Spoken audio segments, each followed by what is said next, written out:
Hello, thanks for joining us. It is a MLB draft pod. It's been a nice long layoff since our last one. Taylor got married. I had a baby, so we are glad to be back in our podcasting chairs and discussing the draft now that we've seen some college and high school kids get going.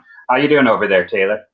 Oh, I'm awesome, buddy. It's been a while since we've been able to chat as a duo together, and just excited to talk draft. I've been sitting staring at my Google Sheets, looking, and I'm like, oh man, I missed Jeff.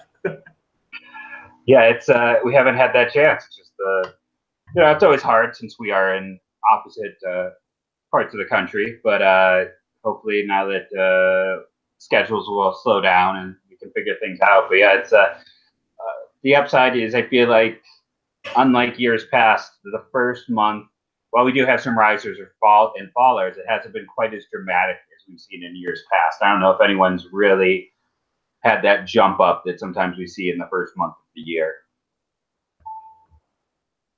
Yeah, I mean, we just before we came on, we were talking about a certain Florida outfielder that has rised up boards, but we were both talking, some outlets have him in their top 50 originally. I had him in my top 70, but now it sounds like he might be a top 20 guy in this draft. But we'll touch on the risers and fallers in this podcast. We'll do a short, maybe 10 pick, maybe even go a little deeper into a mock. Just obviously, if you read a mock draft at this time right now, it's a little bit more self-evaluation analysis than actual reporting. But really excited to have you guys on board for this. Jeff, why don't you start us off? Who's the guy that you've kind of been paying attention to that's maybe rising or falling? I'll start with rising, and a guy that I've been kind of watching in general. Florida is always a program to look at. They have the obvious guys with Singer and Kowar, but Jonathan India is a guy I kind of want to highlight. He's a 6 feet tall shortstop. He's played shortstop and third base at Florida. A guy who was really well thought of coming out of high school, had the potential to be a top 3 round pick as a high school player. Went to Florida and pretty much day one was a starter. Sophomore year wasn't quite as good as his freshman year. It was, productive player in the SEC. There's not much more you can ask for. This year, he's hit as many home runs already this year as he hit all of last year. His walk percentage is almost doubled. His strikeout rate is down 3 percentage points. So it's across the board. You're seeing this middle infielder in a class that I feel is weak for middle infielders. After Nick Madrigal, it's kind of, pick your poison amongst who you think is the next top middle infield prospect from the college ranks.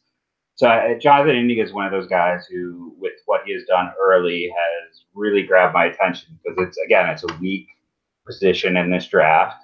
He's a player we've known about and has been on the radar since high school and has been a producer for 3 straight years and on a top team known for development in a top conference. So he's one of those guys where, you combine all of that, and he's not getting quite as much talk about other guys, but I think he's maybe starting to slide into that second round conversation. I think he's definitely no worse than a day 2 guy right now, but you have to up the middle talent who's improving in all areas. I hate to do this to you, Jeff. I actually muted my microphone and had to take a phone call. So you were just thinking about Jonathan India, right? Yes. I decided to go to India just because, like I said, you probably remember him back to high school just like I do. And he's one of those guys where we have such a long track record and up the middle talent and every area.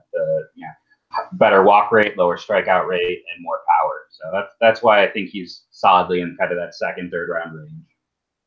Yeah, interesting guy. Obviously, he's going to end up at third, but he can stick at third. The bat has been able to kind of, the bat has steadily improved and the power's kind of come. Definitely one of those interesting guys for the early second day. And, like you said, I did catch the tail end of that. He could sneak into the end of the first day. A guy that, we hinted at earlier is Connor Scott, an outfielder from Plant High School. Added 20 pounds of weight and the power started to come. Really putting a lot of thud into the bat. Like I said earlier, one of my guys is a second day draftee, you know, a kind of a toolsy speedster that could play the outfield well out of Plant High School. But now it's with the power, you know, you're talking about a first round guy, really someone that I enjoy. A lot of other people are bringing him up. Florida just has so much talent right now. It's really fun. I would love to go down there for NHSI, and you know, hopefully the company can send one of us. It'd be fun. Yeah, no, he's one of those guys. Like, I did not put him in my last mock. I did not have. He's one of those like last heartbreaking cuts from the top 36. But I was just kind of sitting around waiting to hear more. I mean, he was always big and he was fast, and quite, you know, at the time I didn't know about the added weight. So I feel that you know, with him filling out, you're looking at a 5-tool prospect. He's not going to turn 19 until I think October. So, you know, a nice late birthday. So you're just looking at size, speed, youth. All these things come together to really make him someone who is going to be appealing in what is already an extremely deep high school and college prep outfield grouping. Yeah, and Jeff, there's a guy that we've been a little bit bullish in a negative way on, both of us. But I got to say, I'm turning my opinion around entirely on Shane McClanahan, the southpaw out of South Florida. You know, obviously control was the big issue there. We knew that his stuff was electric, but you know what we were being told was he was 96, 97 last year, or not last year. You know, seeing 96, 97 come out of the arm. Now it's 98, 99 from a lefty. And he's throwing more strikes. He walked 5 in his first outing against North Carolina, but he's only walked 5 over the last 3 starts. He's got 41 strikeouts to 10 walks. Jeff, I know you're a big strikeout to walk guy. Control is also something that you're a little bullish on, and you know, both ways. But I got to say, I'm really believing in Shane McClanahan. I honestly wouldn't be stunned if the Tigers might have interest there at 1-1. No, and I do like the increased performance. You know, it is. We're now a full. Wait, no. Last year is when he had Tommy John. Yeah, I believe he had it last year. So, I mean, typically this is the year where we kind of see a guy, you know, who has the control issues. It's not back all the way. The stuff was always there. While I'm not, you know, I'm always the person who preaches about height not being an issue. It is interesting to see him be so high in so many places because he is probably about 6 feet, maybe 6'1". But he's not a big guy. But I mean, it was always electric and rare velocity. I did a White Sox podcast yesterday, and they were like, "Well, if the White Sox are here, who would they take if Singer and Mize were gone?" And I was like, "Well, your choices are with the White Sox only college guys." And I'm like, honestly, McClanahan does make a lot of sense because, you know, it's the team that drafted Carson Fulmer obviously doesn't care about size. And yeah, I think he's kind of working himself into that position where you're like, okay, this is someone who could force himself up the board. In my mock, I had him going 6th to the Mets, who, you know, not coincidentally, because I did the research, drafted him out of high school. And we have seen them take, you know, Anthony Kay in recent years, who was a redraft for them. So he certainly seems like a top 5 talent. So we'll have to see where he ends up. But it's going to be, you know, he's one of the few guys I feel like in that top group that is really successfully staking a claim. Yeah. Now, Jeff, I've gone 2 in a row. Who's another riser or faller that you've kind of kept tabs on lately? You know, to say too much during these things. That's just one of those trying to catch it, and I still am doing it over here. One of the other guys who's been rising, I think, everywhere has been with, you know, Oregon State's got a lot of potential stories going on. And it's because of all the news between just what's going on with the program, some, you know, Magical's injuries, all the name players there.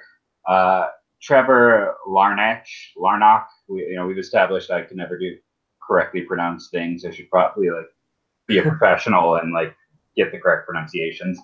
But if you're listening, you know to expect that from me. So, but he's always been a big toolsy guy. he has never shown his power outside of batting practice.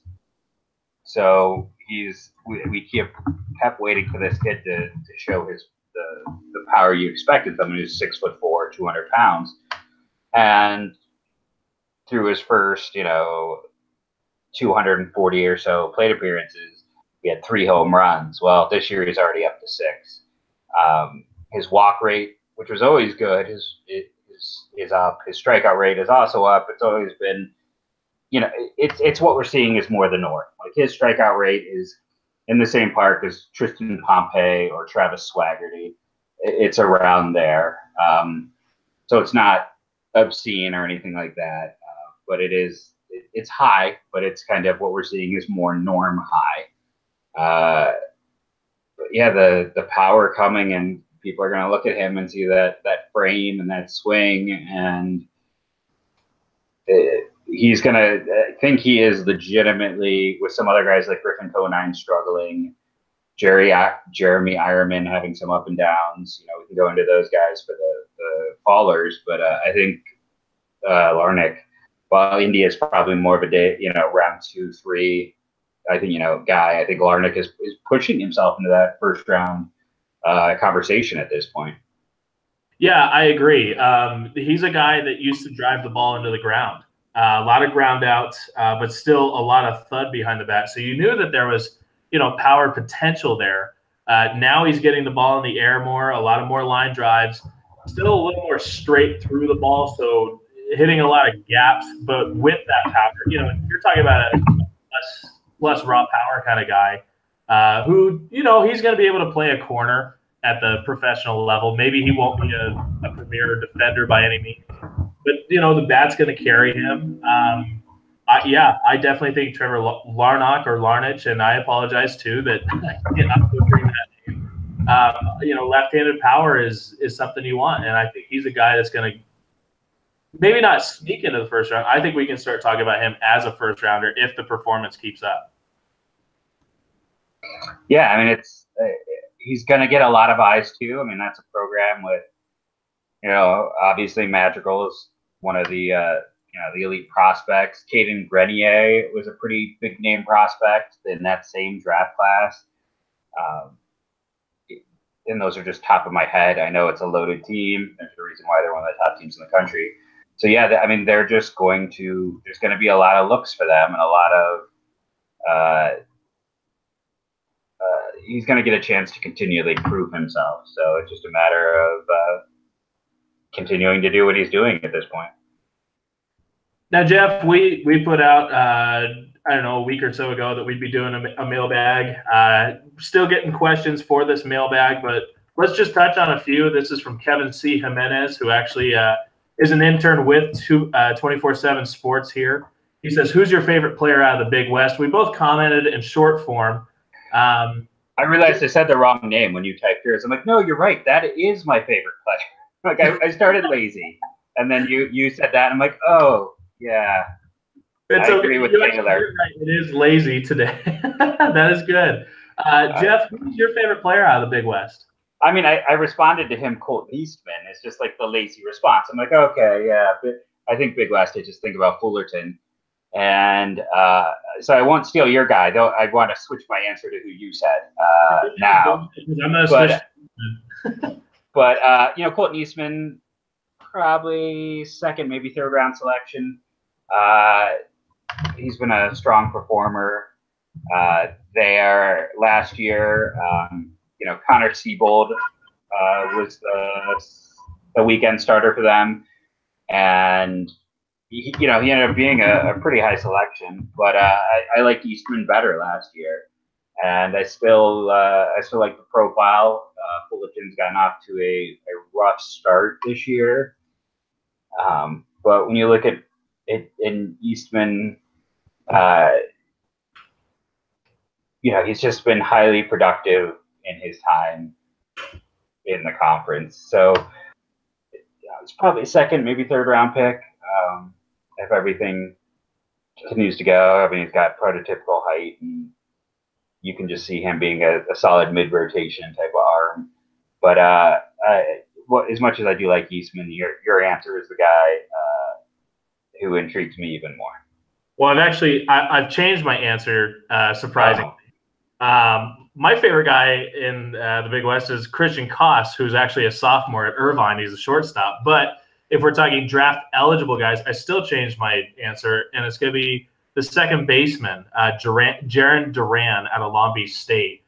Speed and defense, really strong, on base ability. He just reminds me of Garrett Hampson, except for he's playing second base. And the reason for that is that their shortstop, Lane Huffman, is taking over shortstop. I don't know. I still think that Garrett Hampson is a middle infield utility kind of guy with speed. And Jarren Duran really reminds me of him. Maybe a second-day guy, round 4 or 5. But I really like him. But, yeah, I did note Alex McKenna out of Cal Poly. Just, one of those grinding outfielders that has a chance to maybe become a regular someday. I still kind of see the Big West as not a lot of starters, not a lot of draft guys that are going to be anything in particularly special. But if there is going to be a bat that comes out of there that is a starter over the long term, I do think it is going to be Alex McKenna, the outfielder from Cal Poly. He's an interesting guy because there's quite a few I feel like I'm going through, and I'm like, oh, he's not turning 21 until September, and McKenna is one of them. Fun side note, just doing the quick research while I'm sitting here using Baseball Cube, which is a great site if you're looking to dig out info.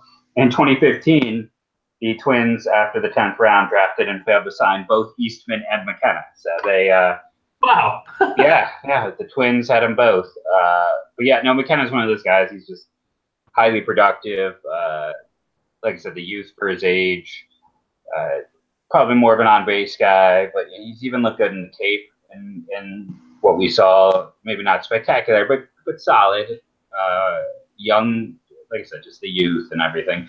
But he's going to be a small school guy. He's not the biggest guy, so we'll see how it goes. But I like McKenna quite a bit. We have another question here, and it's from Will Who 99, Willie Who Jeff, I believe he's one of your Cleveland guys, if I'm not mistaken. Yes, I want to say he's the big Virginia fan. Gotcha. Oh boy. Well, Willie,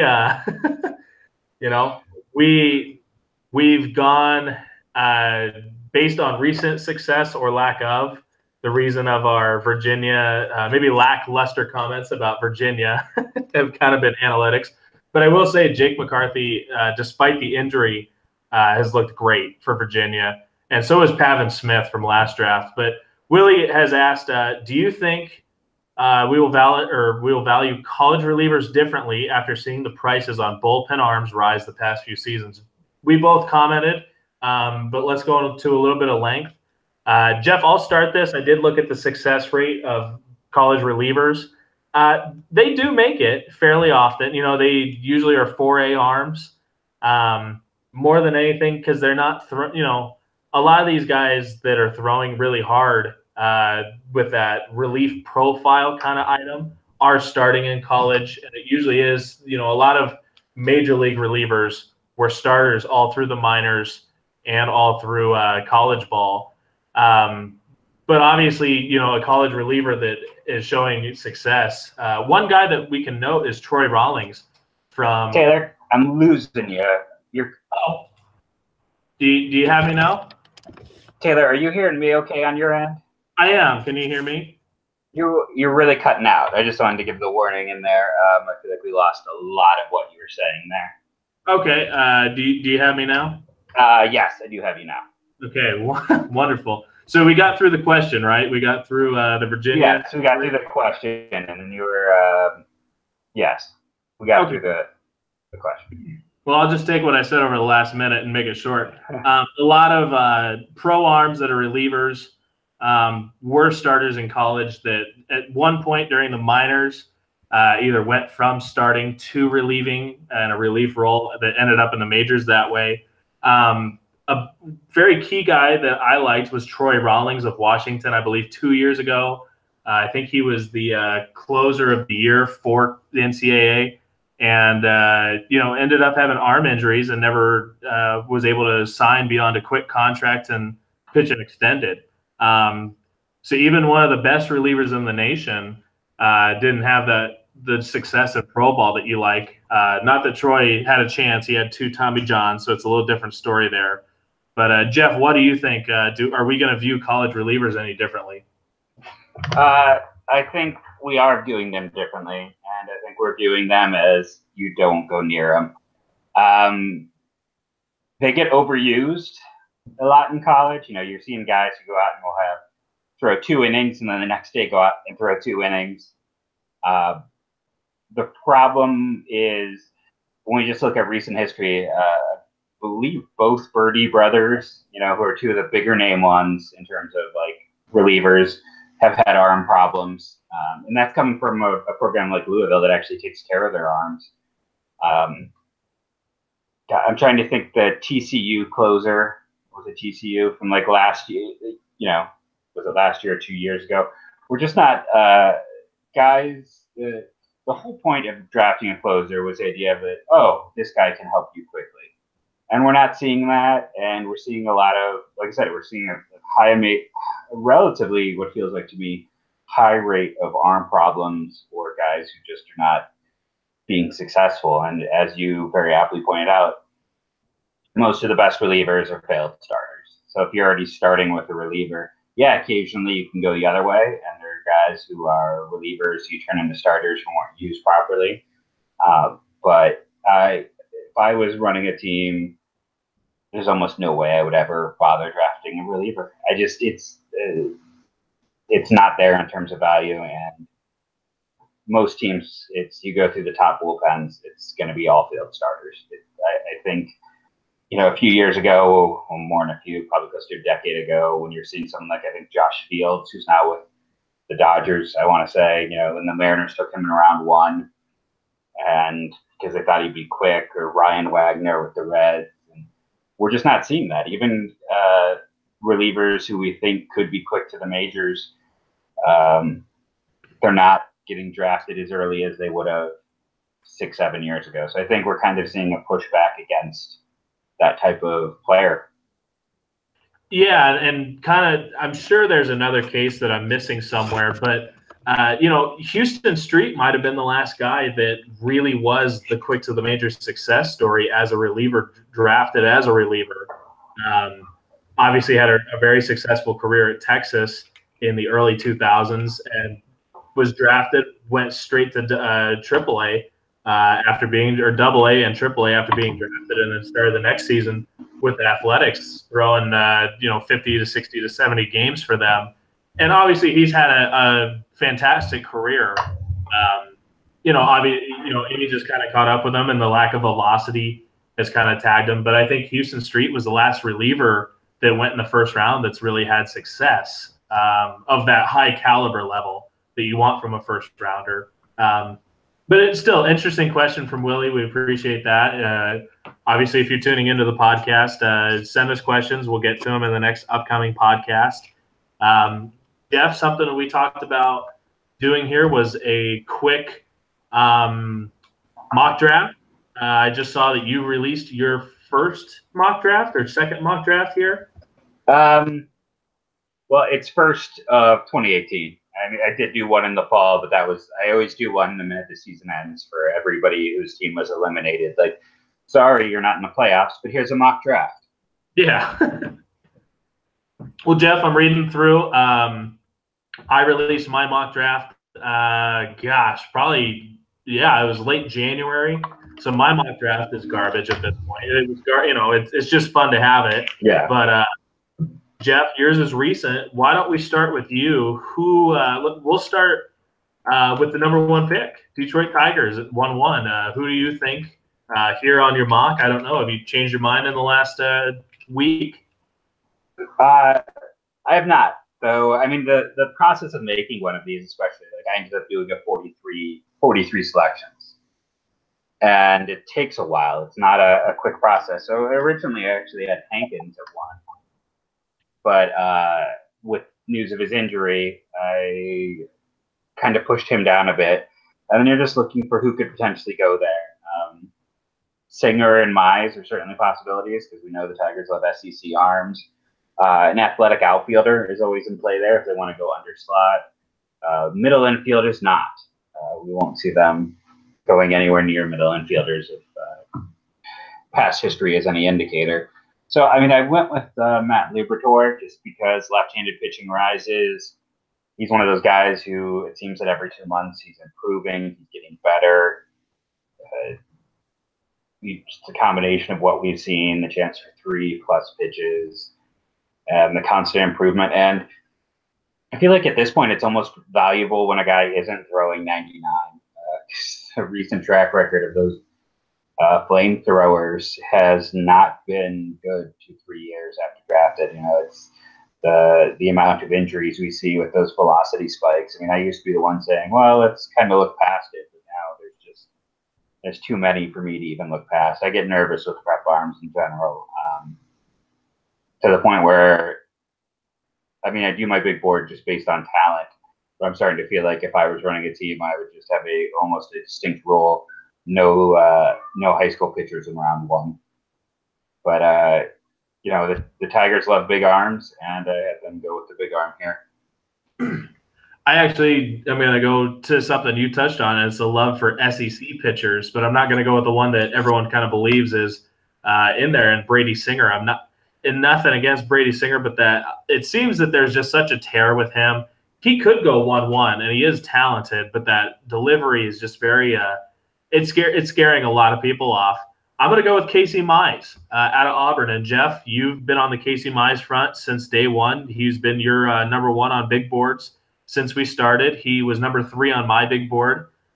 Early season performance has been fantastic. Even though it's against smaller schools, he just threw a no-hitter against, I believe, Northeastern or – Yep, Northeastern. You know, obviously not a big program, but he did it in, I think, 100 pitches roughly in that range. Casey Mize, a chance at 4+ pitches, throws a lot of strikes, competes well. You know, everything that you want to see out of a college pitcher that goes 1-1. The only question is durability and if he's going to be healthy for long term. But if he's proving that and he gets up into, you know, throwing 100 innings this spring, then, yeah, I think Casey Mize is the top talent on this board, and I think the Detroit Tigers are going to love another SEC arm in that system. I mean, they did take Faedo a year ago, who was the high man on and consistently would not give up on. So if they continue to follow the trajectories of players I like, then Mize would be the pick, and I would give them high marks for it. I think it's his level of dominance as a sophomore is a great indicator of future success. More and more, I'm really valuing kind of that sophomore year dominance, and because of just how much more likely those guys are to continue to have that success barring injury. So what we saw, like, I know Sean Jelly was the SEC pitcher of the year last year, but it should have been Mize. So you know, he's another arm I do like. Don't get me wrong, but I would have Mize would be my selection if I was the Tigers. Number 2, the San Francisco Giants. And Jeff, if you don't mind, I'm going to start off on this one. Mm-hmm. I'm going to maybe go for a surprise here, but I'm going to go for a young shortstop here in Nander de Ceras at a Montverde Academy. He's a shortstop, same program that the Indians shortstop. I'm sorry, why am I drawing a blank there? Francisco Lindor. De Ceres, another shortstop who's going to probably, you know, he's going to do more than stay at shortstop. He's going to play a strong shortstop for you. Power hit tool is great. Switch hitter, I really think that not just on a talent level, but one of those up the middle guys that the Giants have kind of started to target. The Giants have they've been through everything. You can't really get a read on the Giants because they're consistently taking the best player available. De Ceres would not be my best player available, but I think he may be on their boards. When I see him, I keep thinking about like Tejada and Correa, even though like Lindor is the same high school. Those are two the shortstops I think of more with Nander. The Giants are universally like the hardest team to peg. Their board is different than everyone else's, which really hasn't worked out of late, if we're being honest. They've got a very weak minors. A lot of those high picks have not produced. I've had Singer here since September. I'll keep Singer here.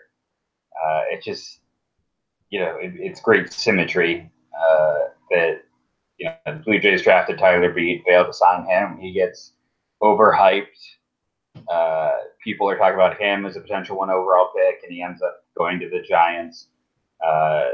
Blue Jays draft Bill Bickford, failed to sign him, and he didn't get the hype as much as the other guys, but the Giants signed him. And now we have Brady Singer, another high pick of the Blue Jays, who failed to sign him, and is getting a lot of hype. I am decidedly not on the Singer train.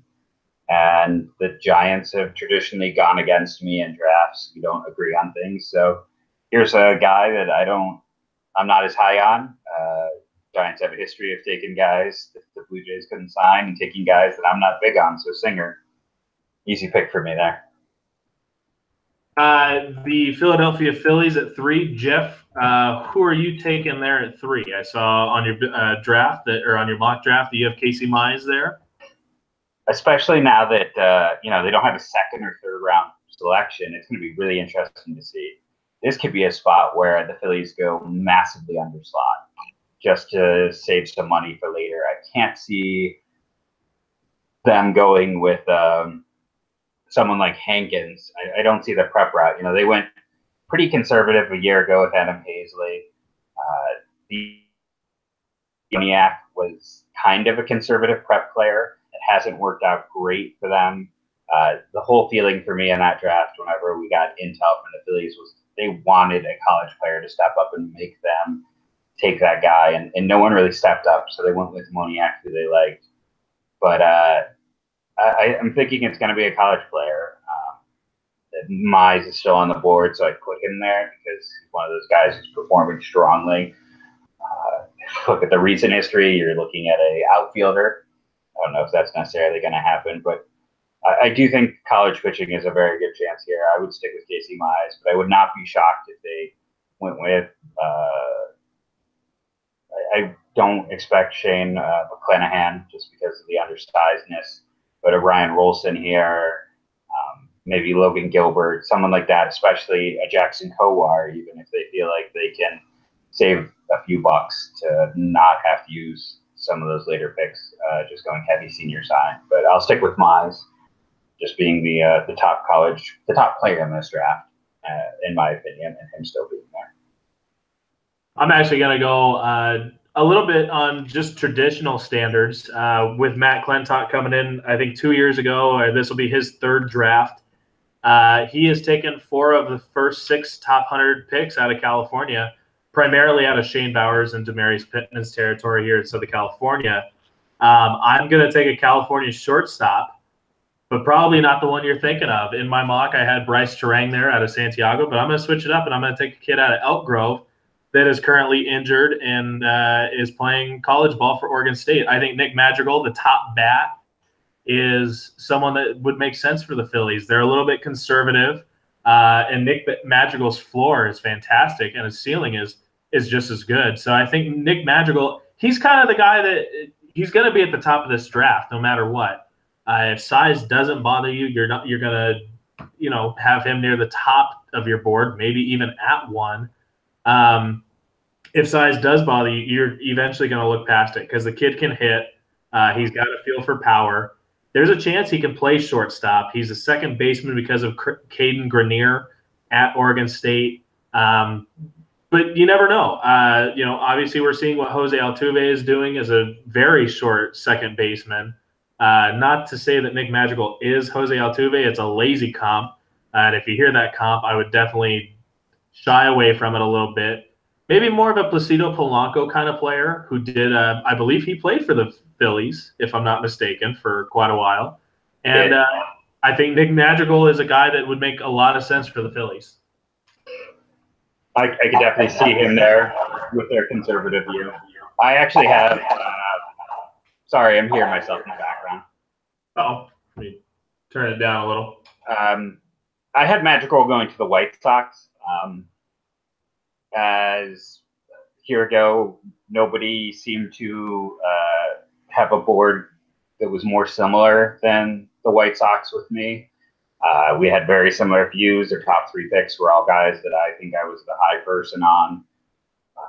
You know, everyone knows about my Jake Burger love. I don't think I have to really go into that. But we have a very similar view. The White Sox, I as I mentioned, did a White Sox podcast yesterday, and I was telling the person, I did some research, and if you want to get the last 5 high school players the White Sox have drafted in the first round, you have to go back to 1999 to get to the 5th player. So they're likely, 2012, I think, was when they took Courtney Hawkins and Kenyon Barner with a pair of first-round picks, and neither really worked out. So, Magical. I'm hearing myself again. Let me turn down my volume. The White Sox a year ago, all 3 guys they drafted high, Sheets, Gonzalez, and Berger, were all guys who had low K rates relative to most. So that's Magical.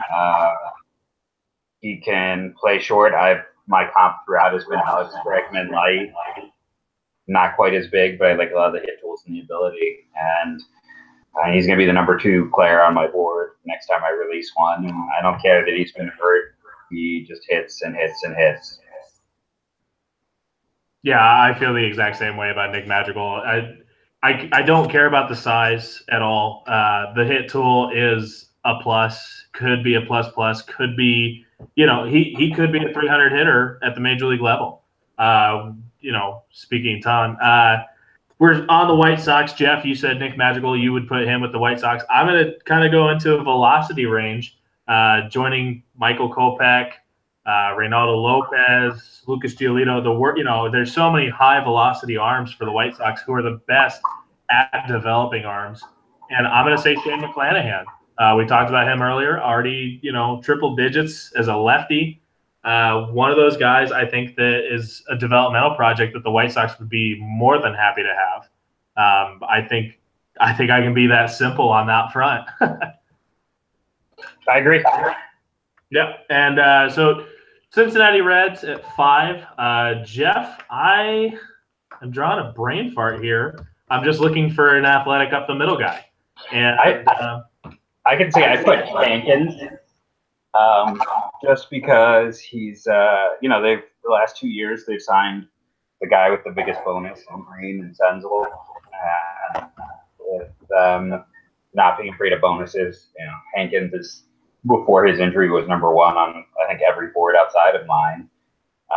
The upside and the ceiling just kind of fit a team that's constantly looking at upside.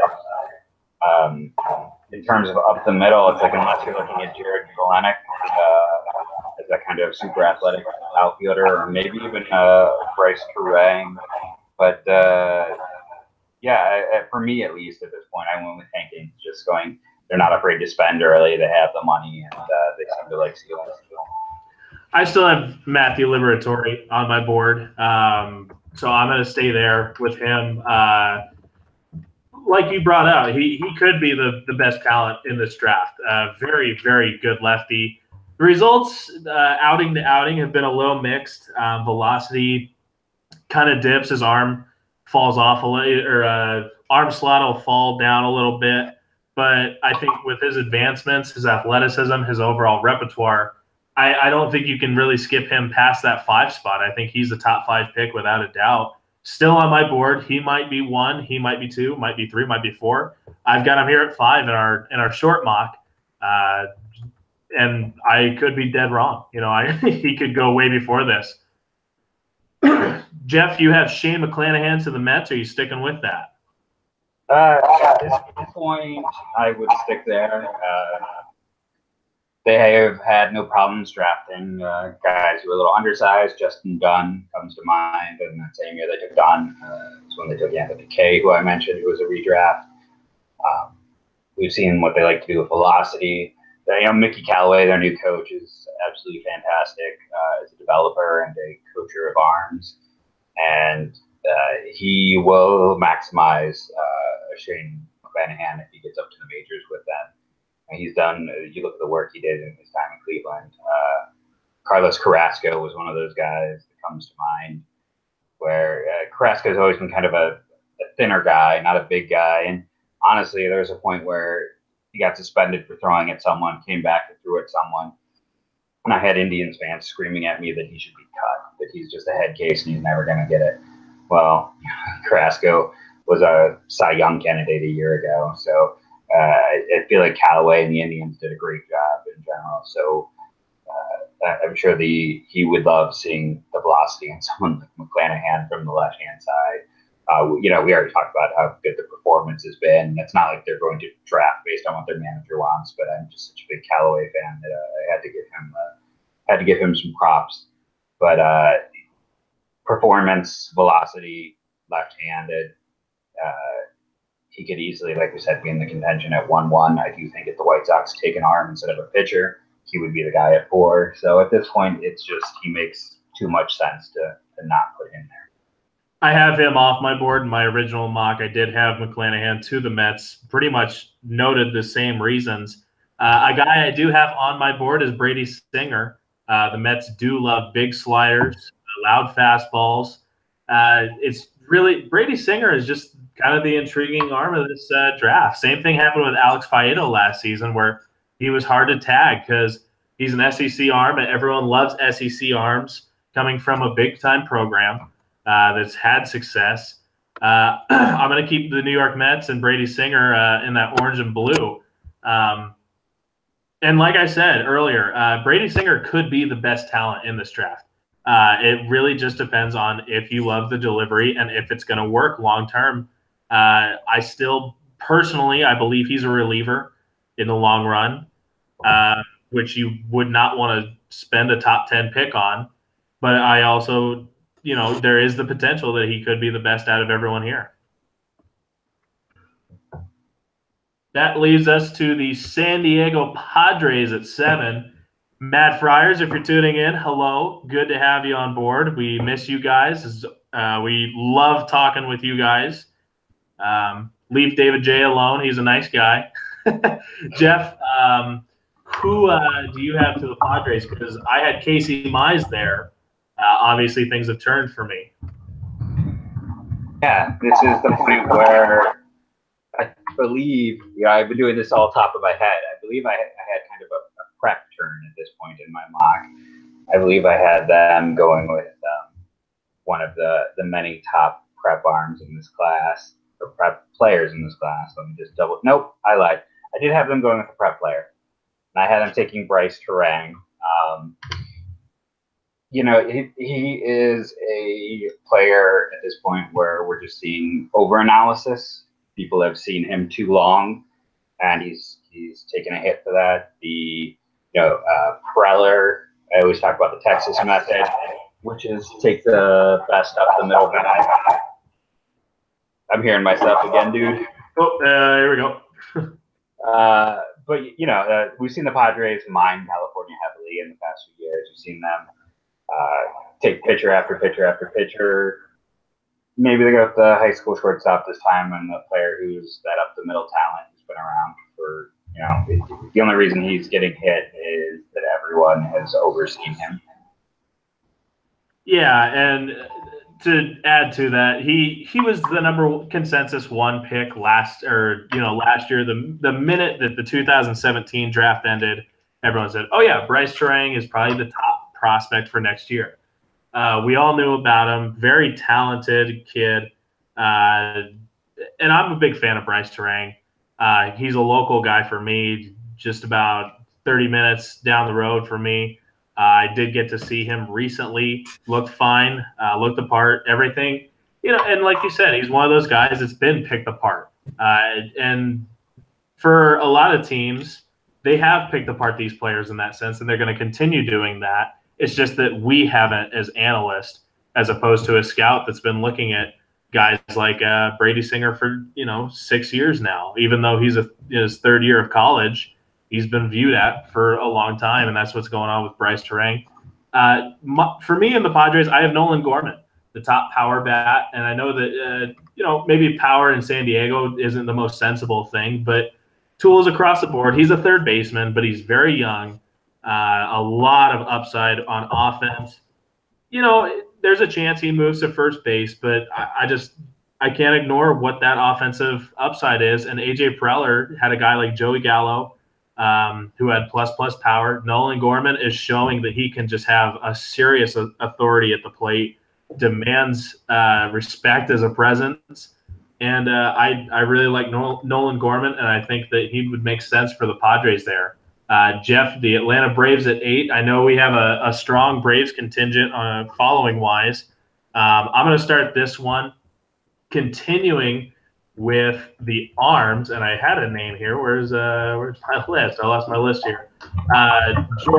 Georgia Prep arm, Kumar Rocker. Wipeout slider, fantastic slider, upper 90s fastball.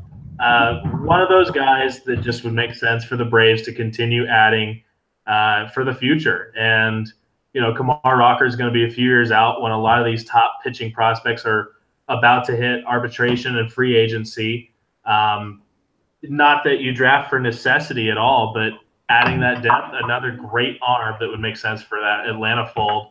It's going to be a little different with Alex Anthopoulos in charge. Jeff, you know a little more about Alex than I do, I believe. Who do you have there for the Braves? You know, my initial sorry, really loud again. Yeah, turn it down. I had I had Kelenic there. I kind of went back recently, and I was looking at what he did in his time with the Blue Jays, and you know, he was in charge. He was basically running the draft room from 2015 until that's not right. He was running the draft room from about 2009 to about 2015. So you look at those years, they had a lot of picks. And early on, those first few years, it was a lot of high schools. And then you look at like 2014 and 15, it went the other way. So it's one of those things where I'm not entirely sure I can look at it and say, oh, this is what he's going to do. This is what he has a history of. He's been a bit all over, but there is a tendency with arms, upside arms, it feels like.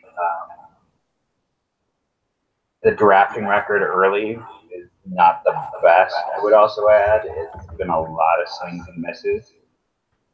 So at this point, I don't know if Harold Kumar, that's not his name, Kumar Rocker, going in. Just deciding to go to movie franchises. Kumar Rocker.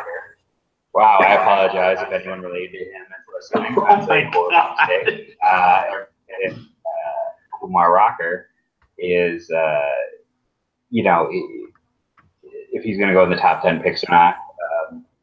I feel like the next guy up is probably Ryan Weathers, but I don't know if he's really there either. But I feel like it's going to be a prep player likely, but there's not that prep arm. So if I'm looking at someone, I feel like Anthopoulos, looking at things kind of like guys who came on late, seeing, you know, a few pop-up guys, or you know, Vic Berger's a bit of a surprise.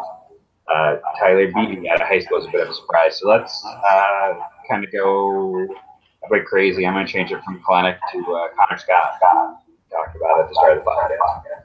Wow. Okay. I definitely wasn't expecting that. Connor Scott, we did bring up early in the podcast, talking about him as a top 20 talent. Jeff, I love that. I really do. I'm actually going to change my guy from Kumar Rocker to Ethan Hankins because he is on my board. So I am going to keep him there. I'm going to move Hankins to that 8 slot. Oakland Athletics up next. Jeff, I'm going to turn my mic volume down and let you take the Oakland Athletics. I kind of want to joke that they're just going to take Andrew Vaughn, who's not eligible, and just make the MLB let them select him with they've liked those California they like California college guys. B, they love up the middle talent. And C, we know how they love statistical performance. And while Vaughn is not draft eligible this year, you want to have some fun, go look at what he has done last year and this year as the second baseman in Cal. But since they can't do that, you know, you mentioned Nander. I think he would be in play here. They love that up the middle talent, and I put him there in my mock. But I'm gonna swap that pick out. Neander's been a little disappointing early on, like Nolan Gorman, who is technically still a shortstop. Though it's not completely out of the realm of possibility that he could play a average to slightly below average shortstop. But I'm going to push Gorman out. I think that what we know about the bat is special. I originally had Jackson Cower there in my original mock just because of their love of the Florida program. And not taking anything away from Jackson Cower, who is a good pitcher, but I still have Bryce Terang on my board. With that whole idea of on-base percentage being so valuable, a lot of things, that organization is doing so many things that you wouldn't expect them to do. But I'm going to stick with Bryce Terang, even though he's a prep guy. He's going to stay at short. Just such an advanced approach for his age, and it's only going to improve.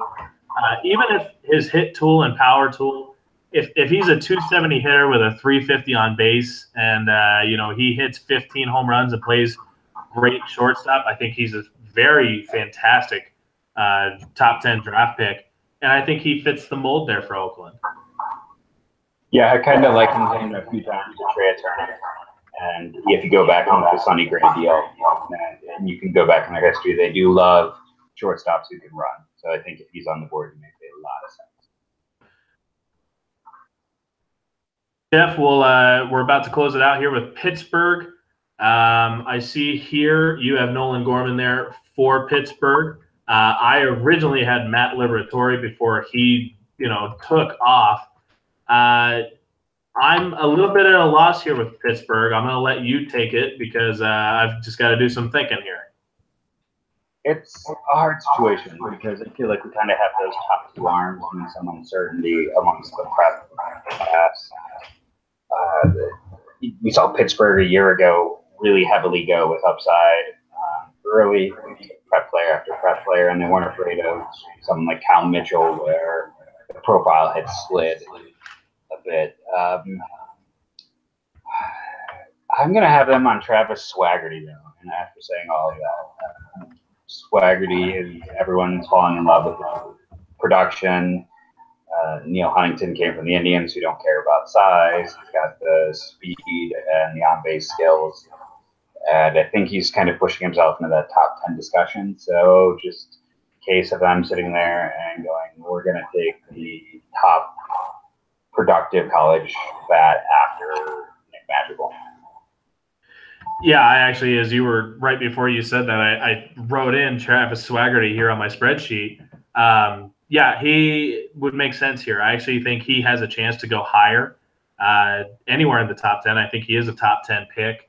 The bat has translated well. He's highly athletic, has a chance to stick in center field. I think he's a little bit of an Austin Meadows profile with a little bit better power even.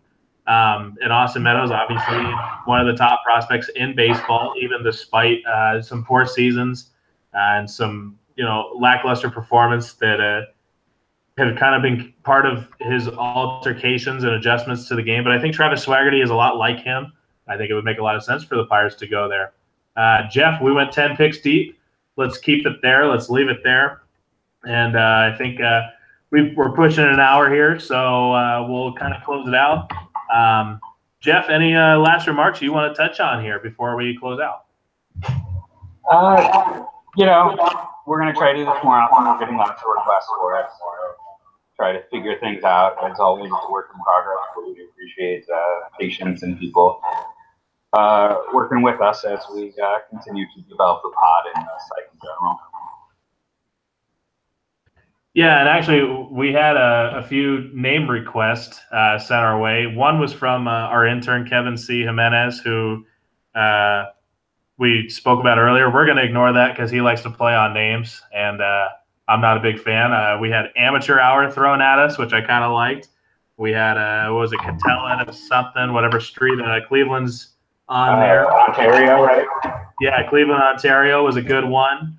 Oh man, there was a few that were really good, and I don't know. Oh, Who's on First? I loved that one. I found out there's not a baseball podcast called Who's on First podcast, which makes no sense to me. Jeff, would you be Abbott or would you be Costello? Which one was the fat one? That's a great question. I was going to say I would probably be the fat one. I mean, I'm 6 feet 240, so that's what. Well, according to, I'm presidential size. Put it that way. Okay, I'm about 6 foot 190, so yeah, I get to be the fat one. All right, then there we go. Maybe that'll be the name. Who's on? We should probably take it to a vote. If you have recommendations, send it our way. I am at Taylor Blake Ward on Twitter. Obviously, you are following us here with Scouting Baseball on the 24/7 Sports Network, along with Scout Media here. Jeff, our unnamed Scout podcast, Scouting Baseball podcast, needs a name. So we'll work on that before we come back. I'm going to pull up some play-out music here. And, Jeff, you close out with whatever you need, buddy. I'm good. All right. Well, then let's get the music started here. We'll play it on up.